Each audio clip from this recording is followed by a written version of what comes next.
bersama Ira Gita Sembiring di sini dalam acara podcast Point of View Podcast, tempatnya opini kamu. Bukan? Hey. Kalau tadi bukan tadi ya. Kemarin kalian sudah bahas banyak hal tentang masculinity, tentang feminisme bareng sama Friska Marcelia gitu. Jadi hari ini aku balik lagi, kita akan bahas soal cancel culture ya. Dan hari ini masih bersama dengan Kakku. Halo Kakku. Halo. Gak bosan ya Kak? Belum bosan ya, karena pembahasannya seru banget.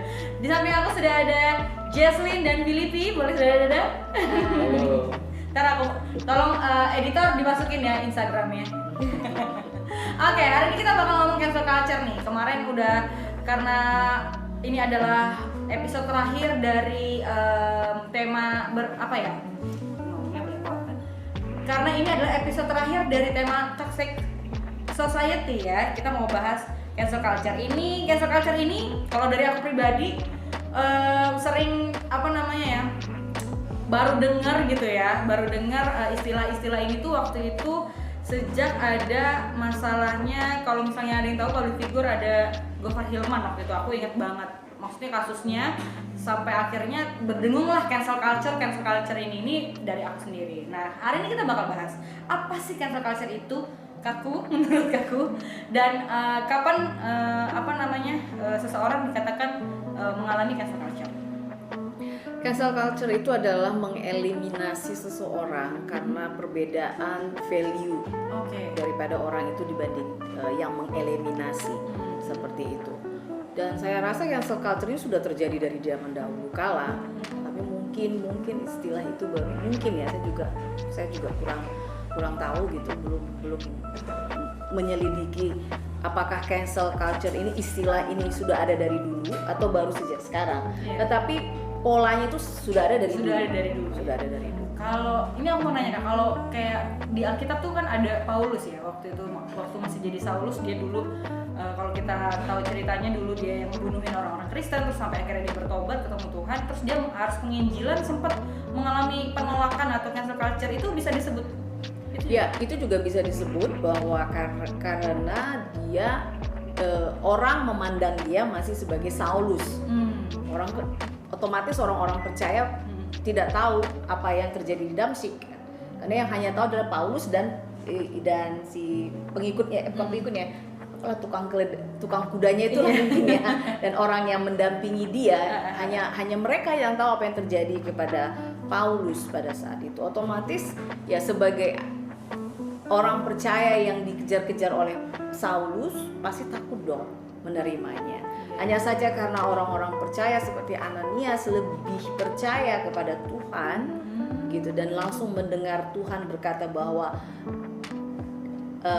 ambillah dia, sembuhkanlah dia, seperti itu, dan Ananias melakukan seperti yang Tuhan mau, sehingga mungkin Paulus terhadap orang percaya mungkin dia hampir cancel culture. Tetapi yang Paulus kena cancel culture adalah dari orang-orang Farisi. Paulus itu adalah orang Farisi. Orang Farisi adalah orang yang sangat berpendidikan, ya, yang sangat berpegang teguh kepada hukum Taurat. Dan begitu para orang Farisi mendengar Paulus sudah merubah value-nya yang awalnya membunuh para pengikut Kristus dan akhirnya menjadi pemberita Kristus itu sendiri, kan value udah berubah. Ya kan? Karena value-nya Paulus sudah berubah, yang awalnya kontra kepada Kristus menjadi pro Kristus. Paulus mengalami cancel culture dari golongan Farisi. Seperti itu. Oke. Tapi sebenarnya bentuk-bentuk cancel culture itu seperti apa sih Kak? Apakah misalnya kita gosipin, misalnya kita punya perkumpulan gitu ya, kita gosipin dia secara masif gitu sampai akhirnya dia merasa tidak nyaman dan akhirnya keluar dari perkumpulan kayak gitu-gitu, apakah udah termasuk cancel culture atau seperti apa? Apa yang yang masuk kategori cancel culture itu seperti apa? Sebenarnya cancel culture itu semua kita pasti pernah melakukannya, karena kita sebagai manusia biasanya lebih nyaman berteman dengan teman-teman atau orang-orang yang memiliki value yang sama dengan kita, benar tidak ya? Benar sih. Otomatis kalau kita melihat value-nya berbeda, gue malas deh berteman sama dia. Itu sudah cancel culture, dan yang lebih parah lagi, kita mempengaruhi orang lain yang sama dengan kita. Lu ngapain lu berteman sama dia? Dia kan berbeda sama lu dan begini. Itu sudah melakukan cancel culture.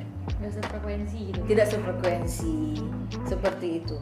Tapi kan itu memang saya tidak membenarkan, tetapi realitanya begitulah manusia. Iya. Lalit situ husada pelangan begitu ya. Iya benar-benar. Kan maksudnya tidak ada yang benar satupun, tidak kan? Iya. Alkitab juga berkata demikian gitu loh. Jadi ya kita sudah melakukan cancel culture kecil-kecilan, bukan seperti tadi. Bukankah hampir sama dengan bullying, kan bagian daripada bullying. Kalau kamu berbeda, kamu akan didepak. Hanya saja cancel culture itu awalnya dia komunitas kita seperti Paulus, awal dia komunitas orang Farisi, terjadi perubahan value kepada orang ini, akhirnya kita buang. Kalau bullying memang dari awal dia berbeda kan, dari awal dia berbeda, karena dia berbeda saya bully. Iya. Betul nggak? Itu bullying. Tetapi cancel culture awalnya kita sama. Awalnya kita sama. Tetapi terjadi perubahan value pada ini orang. Akhirnya kita depak dia. Itu cancel culture. Di cancel dia dari kelompok ini. Seperti itu. Oke, sekarang kita tanya sama teman-teman kita. Kalian teman-teman ada yang pernah mengalami di cancel atau didempak dari gengnya karena sesuatu hal atau seperti apa? Atau pernah melihat ada orang yang mengalami itu? Siapa dulu? Ya, oke. Kalau aku ya cancel culture, aku tadi mikirnya sebenarnya culture ini lebih ke budaya gitu ya. Cuman kalau tadi dari pertanyaan aku kan lebih umum gitu. Cuman kalau misalkan untuk culture sendiri sebenarnya aku tertarik, kita kan sebagai orang Karo begitu ya. Aku pernah dengar, jadi kalau kita kan sebagai orang yang beradat begitu ya, kita kan masih percaya bahwa ada marga-marganya, ada guru-gurunya gitu kan. Nah, tapi semakin kesini aku mendengar juga gitu bahwa ada orang-orang yang semakin pudar begitu ya. Jadi bahkan ada orang-orang yang mungkin sudah nggak mengakui itu begitu. Kalau aku melihatnya mungkin cancel culture-nya seperti itu ya. Jadi cara pandang orang gitu kan, ikatan orang itu khusus di dalam culture ini semakin pudar, semakin hilang, dan ya akhirnya terbentuklah akhirnya terkikislah pengetahuan tentang itu gitu kan. Termasuk juga tentang mungkin pernikahan begitu. Kalau dulu kan masih ada yang bilang, bahkan sampai sekarang pun aku masih mendengar bahwa kalau bisa orang Karo ini dia bikin adat gitu kalau menikah. Kalau dia nggak bikin adat, ya dia nggak bisa menikahin anaknya nanti gitu kan, ada yang bilang seperti itu. Jadi seperti itu. Tapi kalau aku sendiri sih sebenarnya menurutku kita sebagai orang yang berbudaya itu penting. Jadi kita tetap pertahankan selama itu masih positif dan ya masih positif gitu, aku sih mendukung. Kemudian kalau untuk yang lebih umum gitu ya, sebenarnya aku juga tertarik dengan pernah dengar juga dan sebenarnya mengalami juga. Jadi kalau aku sendiri merasakan semakin aku dewasa gitu ya, pasti circle-nya semakin sedikit gitu. Nah, itu bukan berarti jelek juga gitu, tapi mungkin memang kebiasaannya memang udah semakin dewasa juga mungkin gitu kan. Nah, jadi tadinya mungkin kita masih bisa happy gitu kan, kita bisa mengikuti semua acaranya gitu, semua agendanya kita juga masih saat-saat kita menemukan hal yang baru begitu kan. Jadi kita mengikuti zaman banget. Nah, tapi mungkin semakin dewasa kita mungkin bekerja juga, kita mungkin juga udah nanti menikah gitu ya, punya keluarga, semakin sempit, semakin sedikit juga waktu kita untuk orang lain begitu. Nah, tadi mungkin kan aku kan bilang kan adalah kita di cancel oleh komunitas gitu. Nah, itulah tadi komunitas itulah yang kalau kita nggak bisa mengikutinya mungkin ya, yang kita nggak mungkin kita nggak sering ketemu gitu kan. Itulah mungkin yang semakin proses pengcancelan kita untuk culture ini gitu. Oke, jadi sempat ada mispersepsi berarti ya sebelumnya. Cuman tadi Filipi udah bilang semakin kita dewasa mungkin di cancel tanda kutip sama kelompok-kelompok itu berarti udah sering terjadi ya, Pi? Pernah terjadi. Oke. Waktu itu responnya gimana? Waktu maksudnya akhirnya yang tadinya bareng-bareng terus Filipi akhirnya kok kayaknya udah nggak main lagi nih atau udah nggak bareng lagi, waktu itu responnya gimana? Atau ya udah atau berusaha untuk bisa balik lagi? Jadi sebenarnya itu tergantung lah. Jadi kalau aku melihat bahwa kalau memang bisa kita usahakan. Tapi jangan sampai kita mengusahakannya tapi sebenarnya nggak ada manfaatnya juga, bahkan merusak kebiasaan kita. Misalkan nih kita mungkin hari Minggu ada sering nongkrong lah gitu kan, tapi rupanya Minggu itu kita bekerja atau kita ada kuliah, ya kita utamakanlah yang penting tadi tuh gitu kan, kita membuat prioritas. Dan ya memang pasti awalnya memang agak berat lah ya kan, temannya mulai hilang gitu kan, agak sepi sedikit lah gitu kan. Nah tapi ya itulah proses yang kita harus jalani, dan kita harus bisa juga semakin dewasa dalam hal itu. Jadi bukan dewasa dalam umur aja, tapi bisa dewasa dalam hal-hal yang seperti itu. Dan ya tetap bagi waktu, dan tapi memang kadang juga ada aku mungkin sendiri ya, jadi kayak asik sendiri, jadi dengan dunia sendiri. Jadi misalkan buat pekerjaan lah, buat keluarga, tapi sebenarnya karena kita juga makhluk sosial gitu ya, dan tadi kan ada terkait culture tadi, itu penting juga memang. Jadi memang kita harus bisa juga membagi waktu, walaupun mungkin nggak semuanya yang kita bisa jalani, tapi mungkin beberapa kita tetap jalankan juga, kita bagi juga prioritasnya. Jadi sebenarnya nggak di-cancel banget ya, Pi ya. Cuman memang karena udah beda kesibukan aja gitu ya. Oke, kalau Jesslyn gimana, Jess? Mungkin Pernah nggak? Yang aku tangkap ya, cancel culture itu bukan pengalaman aku sih, pengalaman papa aku. Dulu dia hidup di dunia yang gelap gitu. Gimana ya? Ya maksudnya agak bebas gitu ya. Iya, bebas. Mungkin dia mencuri, mabok-mabokan. Ini bisa ditayangin nggak nanti? Nanti kita kasih ACC dulu ya. Pokoknya jahat deh orangnya. Dan dia tuh nggak diterima gitu loh di lingkungan sekitarnya gitu.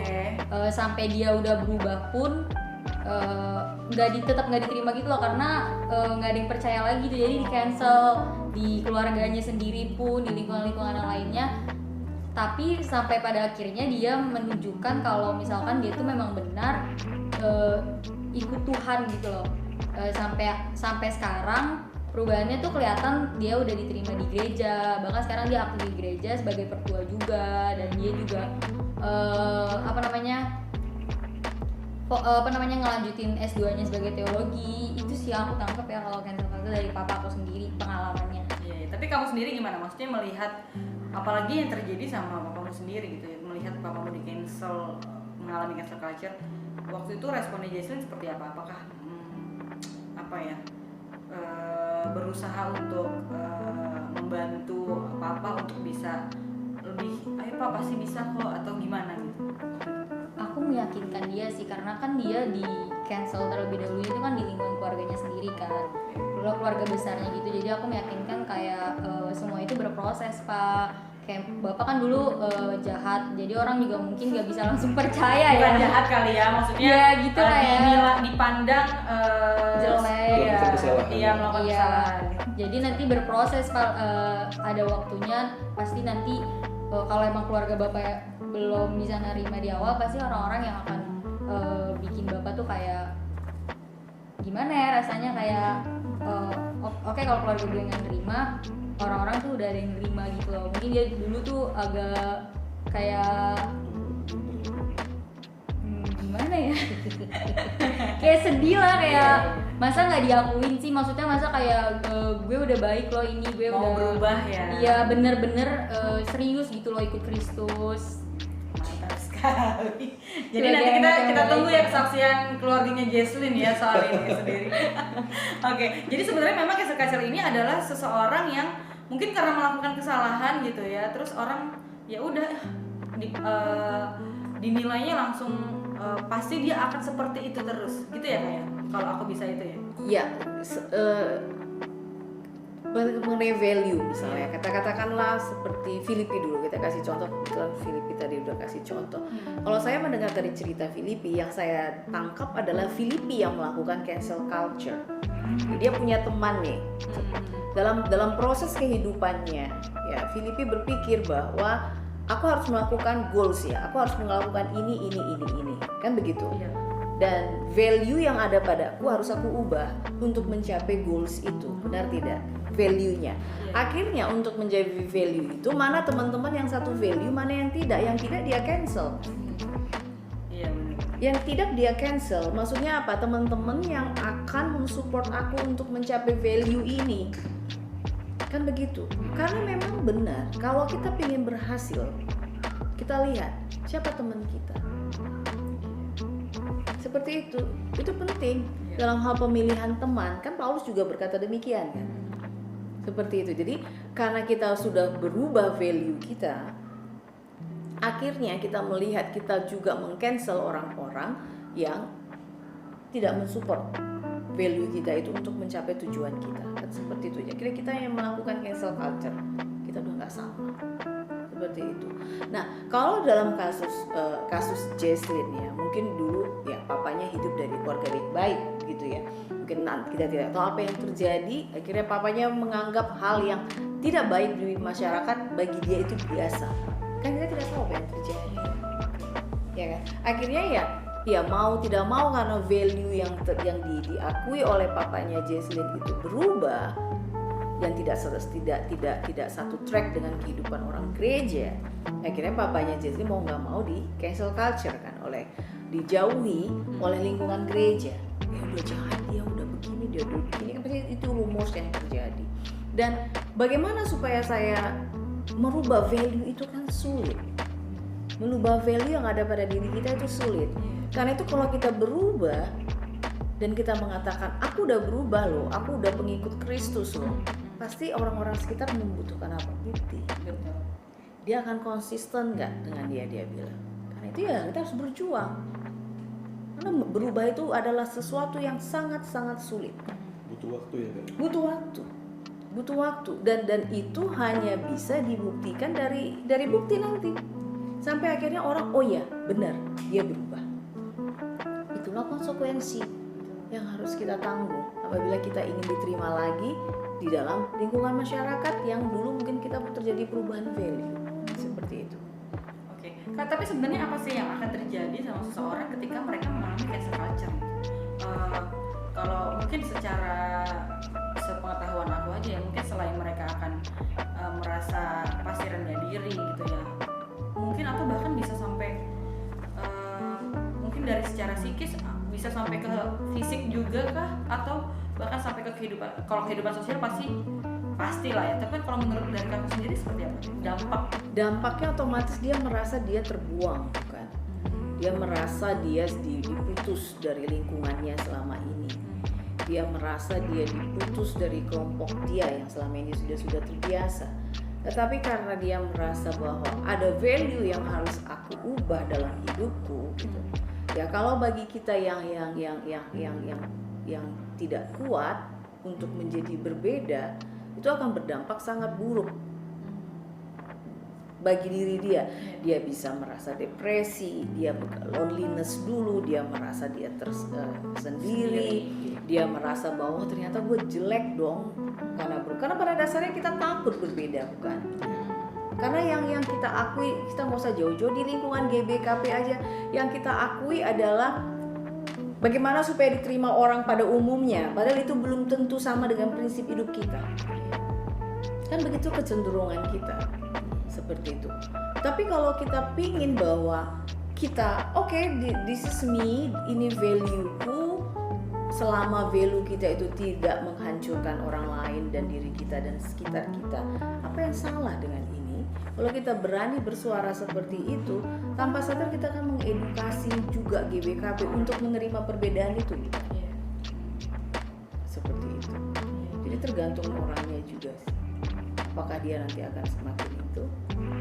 Cuman kalau misalnya dia katakanlah value-nya A, dia berubah menjadi B karena yang diakui B, tapi karena dia bukan memiliki karakter yang kuat, jadi dia memakai topeng di dalam lingkungan seakan-akan dia A, justru stres karena tidak sesuai dengan diri dia. Capek, ya, capek, betul. Itu yang bisa nanti dibawaannya marah terus kan. Kak, tapi sebenarnya apa yang harus dilakukan ketika seseorang mengalami cancel culture? Misalnya kasusnya gini, misalnya dia tahu dia salah, maksudnya dia melakukan kesalahan gitu, tapi dia mau berubah, tapi lingkungan udah keburu cancel culture nih. Nah, apa yang harus dilakukan di siapa ya? Si orang ini untuk bisa kembali diterima atau bisa keluar dari kondisi-kondisi yang tadi kami sebutkan itu ketika mengalami cancel culture. Ya, dia harus berlaku seperti Paulus, dia harus muka badak. Muka badak maksudnya ya awalnya pasti dia akan ditolak, mau nggak mau dia pasti akan ditolak, dan dia harus terus membuktikan dengan konsistensi bahwa dia tidak akan jatuh lagi. Dan itu perjuangannya itu capek, sangat capek gitu ya. Kita lihat contoh misalnya Jason sudah ngasih contoh papanya, dan itu harus didukung oleh orang-orang terdekat seperti itu. Kebetulan Paulus didukung oleh orang-orang terdekat yang dipilih Tuhan untuk mendidik dia, seperti Ananias, Barnabas, seperti itu. Dan karena orang-orang ini mengikuti apa yang dikatakan oleh Roh Kudus, seperti itu. Meskipun mereka mungkin secara manusiawi benar nggak ya, Saulus berubah, tetapi karena mereka memiliki iman dan hubungan yang sangat intim dengan Allah, dan mereka mendengar apa kata Roh Kudus, mereka melakukan apa yang Tuhan katakan kepada mereka. Nah, sebagai Paulus juga kan dia harus menunjukkan bukti bahwa begitu aku dipanggil Tuhan, benar aku sekarang memperjuangkan Kristus, dalam arti memberitakan Injil Kristus, dan itu terbukti kan. Iya, konsisten. Karena kalau dia nggak konsisten justru malah lebih parah lagi cancelnya kan. Iya, justru kalau dia tidak konsisten, orang apa kan, benar kan? Dia cuman jangan-jangan hanya untuk ngambil keuntungan sesaat. Seperti itu yang terjadi. Justru kalau dia tidak konsisten, dia jatuh pas untuk kedua kali lebih sulit mendapatkan kepercayaan. Iya, benar sekali. Ini aku teringat kayak misalnya ya itulah manusia gitu ya. Kita gitu ya. Kita sangat tergantung sama apa yang orang lain lakukan gitu. Maksudnya beda banget sama, bayangin deh kalau Tuhan yang cancel culture gitu ya. Tuhan yang meng-cancel kita yang berkali-kali melakukan kesalahan gitu ya. Dan kalau tadi aku tarik ada satu pernyataan Kakku yang orang yang kena cancel culture tuh butuh support system. Jadi dan mungkin kalau misalnya kita teman-teman sedang tahu gitu ya, mengetahui ada orang yang kena cancel culture, ya itu mungkin kita butuh support supaya, karena pasti mungkin dampaknya, aku sebenarnya mau arah ke sini Kak, dampaknya ketika si orang ini mungkin dia melakukan kesalahan terus dia di cancel, terus dia berusaha tapi nggak konsisten, taruh lah gitu ya. Kalau nggak ada orang-orang di sekitar dia, pasti dia akan semakin jangan jatuh. Semakin jatuh gitu. Pasti dia akan berpikir lebih baik aku tetap melakukan ini, toh aku di sana udah ditolak. Iya. Jadi dia merasa bahwa saya tidak diterima di sana pada saat saya berusaha baik, pada saat dia jatuh dia tidak diterima lagi, ya kan? Kan begini kan? Dia masuk belum diterima karena bagi orang butuh bukti. Akhirnya dia tidak berjuang, ya sudah lah, lu nggak diterima buat dia jatuh. Jadi dia jadi kayak semakin jatuh ya udah, give up, menyerah. Kalau gitu berarti apa Kak? Yang apa ya, tanda kutip penanganannya atau apa yang harus kita lakukan, mungkin orang-orang sekitar atau bahkan diri dia sendiri? Orang sekitar mau tidak mau itu harus ada support system. Support system ya mungkin bagi yang sudah punya pasangan hidupnya, suami atau istri, anak-anak, orang tua, saudara kandung, seperti itu. Ya intinya kita sebagai orang Kristen, kalau memang kita mengakui bahwa Alkitab itu satu-satunya kebenaran yang sangat benar, ya kita harus melihat bahwa diri kita juga orang berdosa. Artinya apa? Bukan naif ya. Naif kadang-kadang kita percaya orang ini 100% akhirnya kita dia. Bukan. Bedakan naif sama hati-hati. Kita memberi dia ruang untuk bertobat dengan harapan dia akan berubah. Seperti itu. Tapi tetap hati-hati, benar nggak dia ini? Tetapi kita tetap menunjukkan bahwa kita masih mau menerima dia. Itu adalah support system. Bukan langsung menghakimi bahwa dia tidak mungkin bisa berubah gitu. Betul. Atau bahkan ya udah menerima tapi justru nggak membuat perubahan juga kepada orang itu. Iya, seperti itu. Jadi ya kita ya mungkin hati kita masih ragu, tetapi mungkin dalam sikap kita dengan terpaksa gitu menunjukkan kita menerima, sedikit bersandiwara. Dengan tujuan apa? Karena kita yakin bahwa apa yang tidak mungkin yang Tuhan bisa lakukan. Dia aja bisa merubah Saulus menjadi Paulus. Masa sih ini orang ini? Ya itu yang harus kita lakukan sebagai orang Kristen. Makanya menjadi orang Kristen itu kan tidak enak sebenarnya. Benar sekali. Karena Tuhan kita nggak pernah meng-cancel ya. Jadi kita sebenarnya nggak boleh meng-cancel, tapi harus tetap membuat dia juga di dalam track gitu. Maksudnya membuat dia tetap ada di. Iya. Kita kasih contoh saja dari 12 murid Tuhan Yesus, satu pengkhianat.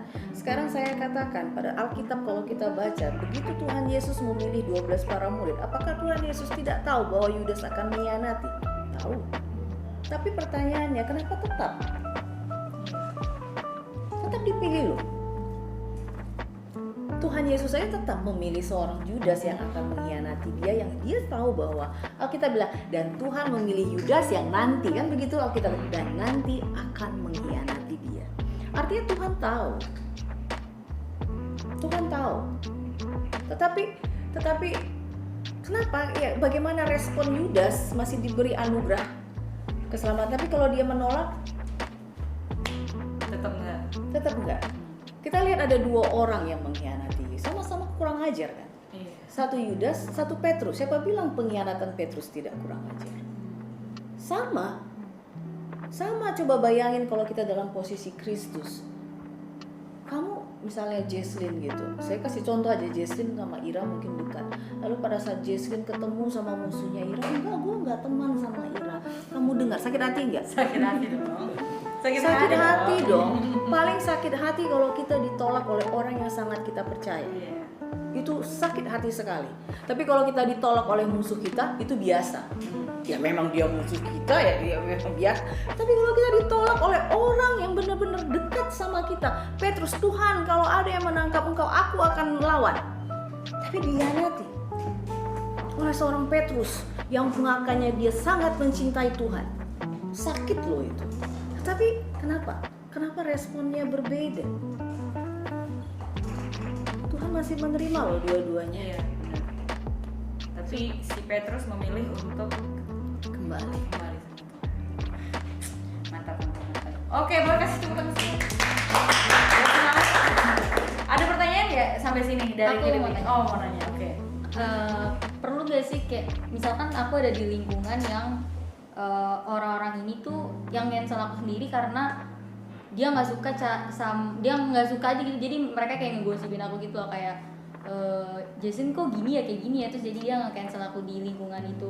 Tapi kan itu kan dia nggak suka karena aku menjalankan hidupnya yang emang aku mau jalanin gitu loh. Kayak gitu harus gak sih kita melakukan perubahan kak karena kita di-cancel di lingkungan itu? Nah, sebagai orang katakanlah korban di-cancel, kita harus belajar itu jujur. Express your feeling.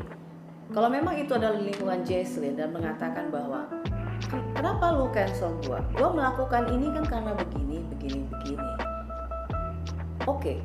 Setelah Jesslyn mengatakan dalam hal ini aku tidak akan berubah, maksudnya berubah dalam hal kan berbeda nih sama mereka, aku akan tetap seperti yang sekarang, keputusan aku. Lalu tergantung mereka. Kalau mereka akhirnya dengan kejujuran Jesslyn tidak mau terima, artinya mereka toxic person. Ngapain kita berteman dengan toxic person? Kalau kita berteman dengan toxic person, artinya kita tidak berhikmat. You cannot please everybody. If you please everybody, there is something wrong with you. Kamu tidak bisa menyenangkan semua orang. Kalau kamu berusaha menyenangkan semua orang, berarti ada sesuatu yang salah pada dirimu. Begitu hidup. Tetapi kita pertama jujur kepada mereka. Kalau memang mereka katakanlah teman kita, lalu kita, saya sakit hati loh, saya dengar lu gosipin gua. Kenapa? Lu nggak tahu kenapa gua value-nya sekarang begini. Itu karena begini-begini yang sekarang gua yakini. Sekarang saya tanya, apakah saya masih tetap mau diterima di sini atau tidak? Kalau tidak, ya bye-bye. Ngapain kita memaksakan diri? Tuhan berkata seperti ini, kasihilah Tuhan Allahmu dengan segenap hatimu dan kasihilah sesamamu manusia. Bukan titik, seperti dirimu sendiri. Artinya kita hanya bisa mengasihi Tuhan dan mengasihi sesama kalau kita bisa mengasihi diri kita sendiri. Kalau kita sudah tahu orang itu toksik, lalu kenapa kita dekati? Tetapi jujur itu penting, supaya akhirnya dia bisa mengerti kenapa kita berubah value. Ya, benar-benar. Memang Benar dong. ya, cuman memang agak tricky-nya adalah kita nggak dibiasakan untuk bisa jujur ya, kayak Nah, itu susah banget. Itu yang awalnya jujur itu memang sulit karena budaya karu bukan budaya jujur. Iya gitu. Itu saya akui. Karena budaya karu. Awalnya kalau kita mau melakukan perubahan itu untuk berusaha jujur terhadap perasaan kita, pakai mengata saya, bukan kamu menyakiti saya, bukan begitu. Saya merasa tersakiti loh dengan sikapmu seperti ini. Saya sakit hati, saya sedih, pakai kata saya. Ya. Nah, kalau kita awal-awalnya memang akan membuat badan kita gemetar. Saya akui akan seperti ini. Tapi harus kamu pikirkan sebelum kamu melakukan itu, karena itu tidak biasa. Kamu harus rencanakan. Kamu harus sudah hafal kalimat apa yang harus dikeluarkan. Supaya tidak, kadang-kadang kalau kita panik kan asal omong. Betul. Jadinya maksudnya beda gitu ya. Jadi maksudnya beda. Kita harus pikirkan, kita harus persiapkan diri, kita harus itu butuh latihan. Ya. Tetapi begitu kita bisa mengekspresikan feeling kita akan menjadi orang yang bebas. Karena apa ya?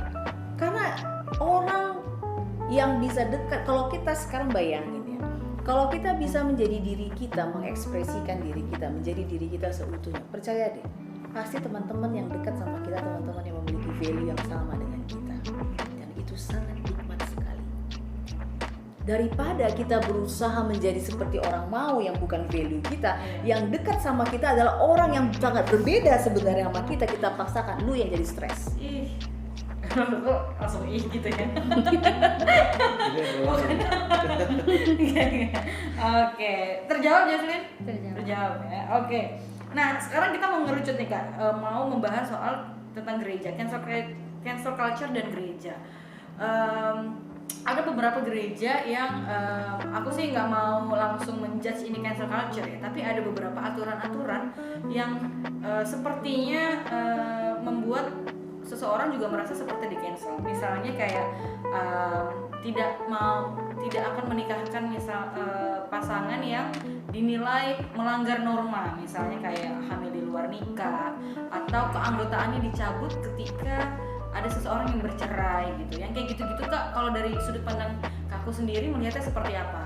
Ada sebuah gereja yang notabene sebenarnya seperti tadi Kakku sendiri gitu bilang bahwa kita harus menerima, mengasihi sesama gitu ya. Tapi memang secara aturan ada kenyataannya ada gitu ya seperti ini. Sudut pandangnya seperti apa? Ya, satu-satu kita bahas masalah perceraian tadi ya. Perceraian. Kita memang tahu Alkitab berkata bahwa Allah tidak menyukai perceraian sampai kematian yang memisahkan. Ya. Nah, saya pribadi juga orang yang percaya bahwa tidak ada dosa yang tidak terampuni kecuali mendukakan Roh Kudus. Benar tidak? Allah aja penuh kasih. Masa sih ada orang katakanlah bercerai lalu dia menikah lagi? Saya seandainya dari seorang pendeta, saya akan tanya kenapa kamu bercerai. Kalau memang dia tukang kawin, ya bolehlah di cancel. Kan benar. Kalau memang dia tukang kawin. Tetapi kalau memang kita melihat bahwa namanya manusia ya salah memilih, itu bukan wajar, itu sering terjadi. Saya percaya seandainya GBKP memiliki pola pikir atau persepsi yang sama dengan di Eropa, di mana perceraian itu sudah tidak tabu lagi, sudah boleh, saya yakin 30% orang GBKP cerai. Saya sangat yakin sekali. Ketahuan aku aja. Menarik ini. Iya, saya yakin. Iya. 30% orang GBKP pasti bercerai. Tetapi karena kita hidup dari culture kita yang sangat kuat, dari doktrin kita yang sejak kecil, ya, bahwa bercerai itu tabu. Ya, saya kalau jadi pendeta saya akan melihat, saya tidak bisa langsung menghakimi, tidak boleh, tapi saya lihat kenapa kamu bercerai. Sekarang pernikahan yang hanya membasmi satu pihak, apakah itu dampaknya ke anak? Itu yang mengerikan. Kalau ini tidak sepadan lagi, bukan ini yang korban, ini produk baru ini menjadi satu pribadi yang mengerikan. Itu. Nah, makanya saya sebagai seorang pendeta justru akan menggembalakan, melihat latar belakangnya. Kita tidak bisa mengeneralisasi cerai tidak baik, tidak bisa. Saya tidak mendukung perceraian ya, tetapi kita harus melihat spesifik satu persatu. Case-nya seperti apa? Case-nya. Kadang-kadang jujur saya takut kalau orang di BKP Kebayoran Lama curhat sama saya masalah pernikahan. Karena saya pola pikir begitu, akhirnya takut kalau mereka memutuskan cerai karena konseling ke Nandekira. Itu yang saya takut. Tetapi karena saya melihat apa yang terjadi, karena saya melihat, Anda tahu kalau misalnya si suami abuse istri, kemungkinan anak untuk bunuh diri itu tinggi. Apakah kalian tidak melihat anak itu kuliah di mentereng, dia konseling ke saya tapi dia sudah sayat tangan? Dampaknya ke anak itu sangat mengerikan. Apakah ini harus dipertahankan? Saya masih ingat satu konselor yang saya sangat idolakan sampai detik ini, pendeta Paul Gunadi. Dia pendeta, dia juga konselor. Dia berkata, dia menghadapi konseling satu pernikahan. Dia bilang, sebagai seorang pendeta dan konselor, saya itu paling pantang mengatakan cerai. Tapi melihat kasus ini tanpa sadar dia mengatakan cerailah. Jemaatnya bingung, cerailah, kata pendeta ini. Lalu cerailah. Beberapa tahun kemudian, 10 tahun atau beberapa tahun kemudian, selesai pendeta itu khotbah, tiba-tiba ada satu anak muda mendatangi dia. Pendeta, terima kasih. Terus pendeta, kamu siapa? Pendeta yang menangani kasus ibu saya dan ayah saya. Dan karena pendeta lah orang tua saya bercerai dan kami selamat sebagai anak-anak. Apakah itu, sekarang saya tanya, apakah itu salah? Lihat latar belakangnya, lihat dampaknya ke anak. Mengerikan. Bagaimana kalau kita konseling ke anak, rupanya dengar masalah cuma di orang tua dan dia sudah mulai menyayat diri. Setiap hari dia lihat pertengkaran. Anak akan berpikir apa? Gua jelek, mereka bertengkar karena gua. Mereka bertengkar karena gua. Saya adalah kesalahan yang terjadi di bumi ini. Akhirnya apa? Dia mulai merusak dirinya. Itu masalah perceraian. Walaupun kita tidak pungkiri di luar sana banyak pria tukang kawin. Iya. Kayak kucing. Iya. Banyak pria tukang kawin ataupun wanita pun banyak. Ya, kalau begitu biar boleh di cancel. Ya, itu salah, udah digembalakan, lu bandel, udah digembalakan juga bandel. Seperti itu. Lalu tadi berikutnya MBA. Sekarang ya kita tanya, kita gembalakan lagi. Kita mau pilih apa? Misalnya si pria juga mau bertanggung jawab terhadap anak ini. Lalu dia mau lari kemana? Mau dia menikah? Nggak diberkati. Gereja cuci tangan. Mau kemana? Ada anak loh yang dilahirkan. Kenapa saya mau aktif di KKR? Karena saya berpikir anak inilah masa depan gereja. Ada anak yang mau, anak ini nggak salah loh. Dua manusia jatuh cinta, kita nggak tahu apa yang terjadi ya. Lalu mau kita buang. Iya, itu dia tadi ya. Jadi sebenarnya Kak, ini mungkin pertanyaan terakhir. Apa yang dari sudut pandang firman Tuhan gitu ya, melihat kalau tadi kan kita bahasnya adalah cancel culture ini adalah seseorang yang memang dinilai value-nya tidak sama, value-nya salah gitu ya. Kalau ini bicara tentang value-value yang ada dalam firman Tuhan gitu ya. Kalau dari kakak sendiri, apa yang harus kita atau gereja lakukan ketika ada jiwa, tanda kutip, ada jiwa yang maksudnya ada pribadi, ada seseorang yang secara value tidak sama gitu dengan dengan firman Tuhan gitu. Apa yang sebenarnya respon seperti apa gitu? Kalau kita mengakui bahwa kita sebagai orang Kristen yang tidak bayi lagi dalam masalah iman, yang pertama adalah kita harus ngambil ajaran Alkitab. Jangan menghakimi. Itu aja dulu. Jangan menghakimi. Kalau memang kita ingin menolong dia, sediakan kuping untuk mendengar. Sediakan aja dulu kuping. Dan jangan, satu hal yang harus kita, kadang-kadang orang Kristen ini paling gampang memakai ayat Alkitab. Pada saat curhat keluar ayat Alkitab. Nobody likes that. Yeah. Tidak ada orang, saya orang konseling, Alkitab saya sisihkan dulu. Tidak ada kata-kata Alkitab, saya cuma duduk diam dan mendengar. Permasalahan dia apa? Misalnya ini, kira-kira saya sudah bisa gambarkan Jesslyn ini gimana dari cerita kita yang tadi dan sekarang. Kenapa dia melakukan? Oh ya, oke. Karena saya mendengar cerita Jesslyn. Sama dengan tadi Daniel ada. Saya tidak bisa ngambil keputusan, oh lu harus berdiri Daniel karena itulah yang dilakukan oleh lingkungan. Tidak. Seperti itu. Intinya kita jangan menghakimi. Kalau memang kita memiliki hati seorang hamba yang mau menolong dan melayani, luangkanlah waktu untuk mendengar. Dan jangan pakai kata Alkitab. Gak ada gunanya. Luangkan untuk mendengar. Minimal dia melihat bahwa habis setelah mendengar, janganlah digosipin di luar. Supaya apa? Supaya akhirnya dia percaya sama kita. Kalau ada orang merasa percaya sama kita, orang itu pun minimal satu nyawa terselamatkan. Seperti itu. Siapa sih yang suka dibuang? Gak ada. Kalau ada orang merasa sakit hati karena terbuang, dia melihat gambar dirinya adalah orang paling terjelek di bumi ini. Kalau dia sudah merasa dia orang paling terjelek di bumi ini, dia pasti akan cenderung menyakiti dirinya.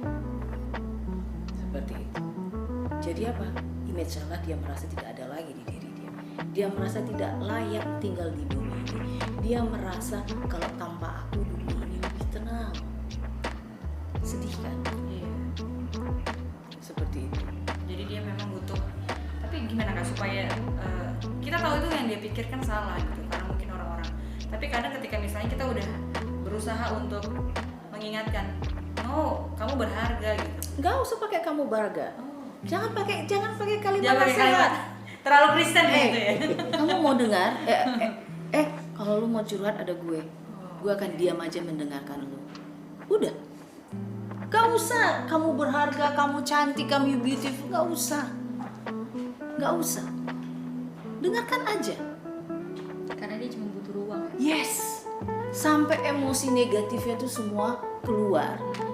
Jadi yang terpendam itu semua keluar. Seperti kalau dalam terapi bagi orang yang memiliki traumatik, ya.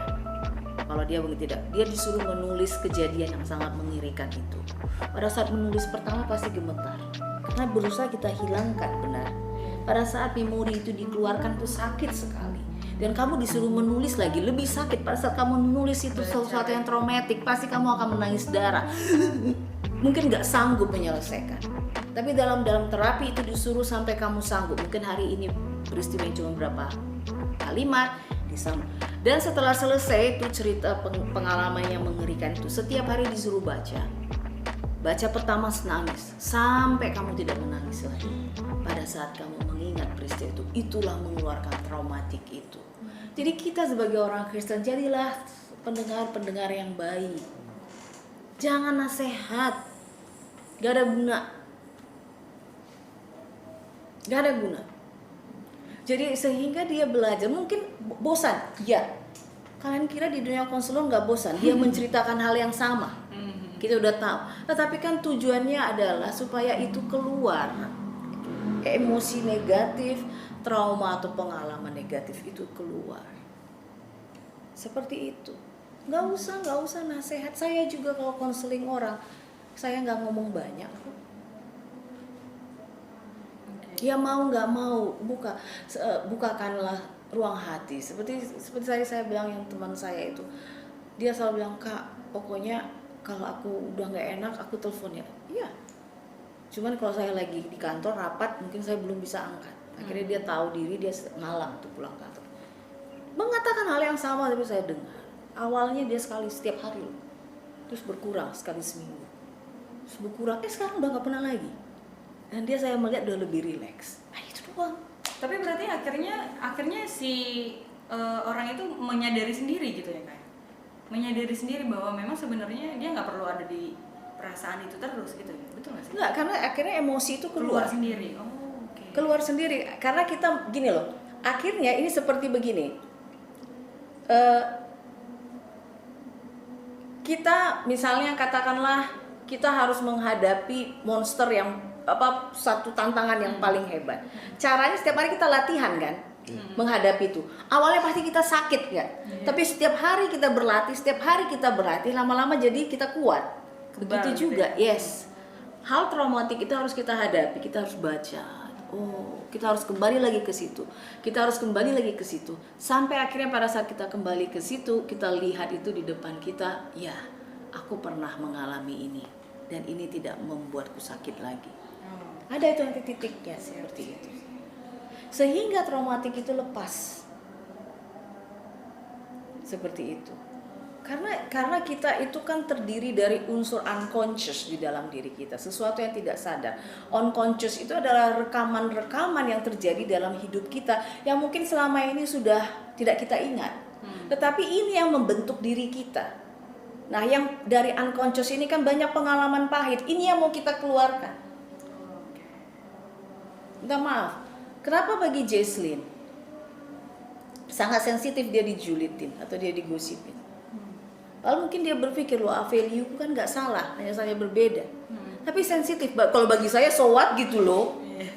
Lu kagak suka sama saya, emang gue makan dari lu. Itu saya, itu bukan Jesslyn. Kan seperti itu. Tetapi kenapa? Kenapa bagi dia sensitif? Mungkin bagi Filipi enggak?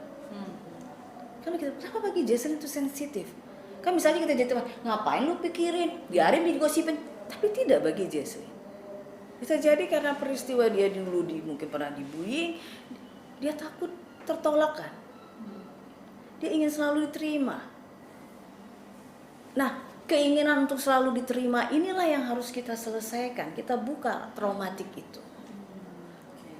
Akhirnya kita bisa menanti satu titik, kita katakan ke Jesslyn, tidak semua orang akan menerimamu. Tetapi ada orang yang sepertimu yang akan menerimamu. Yang salah bukan dirimu. Bagi orang yang tidak menerimamu, yang salah bukan engkau. Nanti setelah dia berhasil menghadapi traumatik ini, barulah di situ kita arahkan. Jadi selesaikan dulu traumatiknya ya berarti ya. Karena nggak selesai nggak akan masuk apapun yang kita omongin. Nggak akan masuk. Setelah traumatik itu selesai, barulah kita bagaimana cara menghadapi dunia yang kejam ini.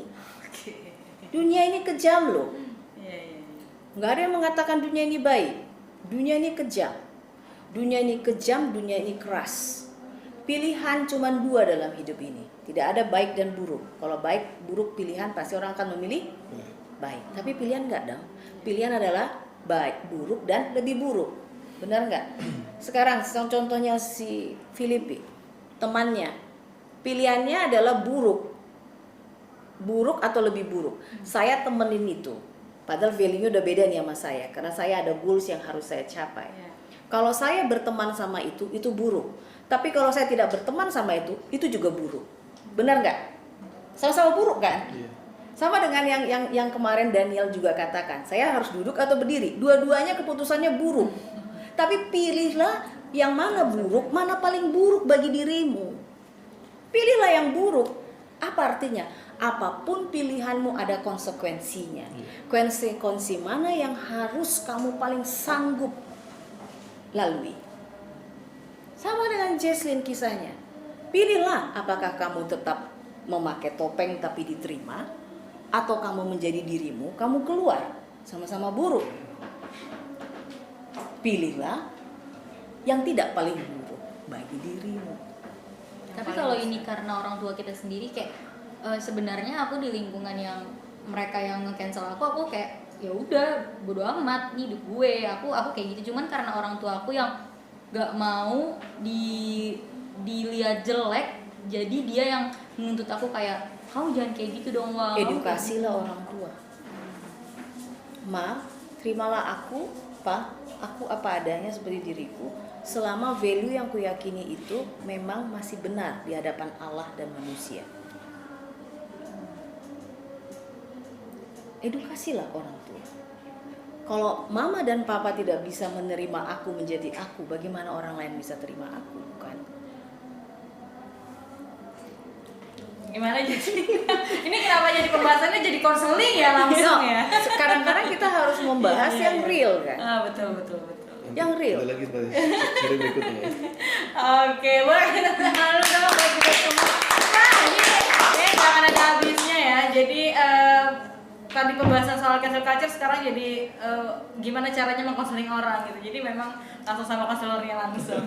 Baik, aku terima kasih banyak untuk semua ilmu, semua hal yang dibagikan ke kami semua di episode kali ini. Pasti teman-teman semua yang ada di rumah, dimanapun berada juga ketika nonton film ini, menonton konten ini pasti banyak banget ya point of view baru dari isu-isu yang kita angkat. Terima kasih juga buat Jesslyn dan Filipi yang juga mau ngobrol-ngobrol dan curhat-curhat dan konseling juga di sini.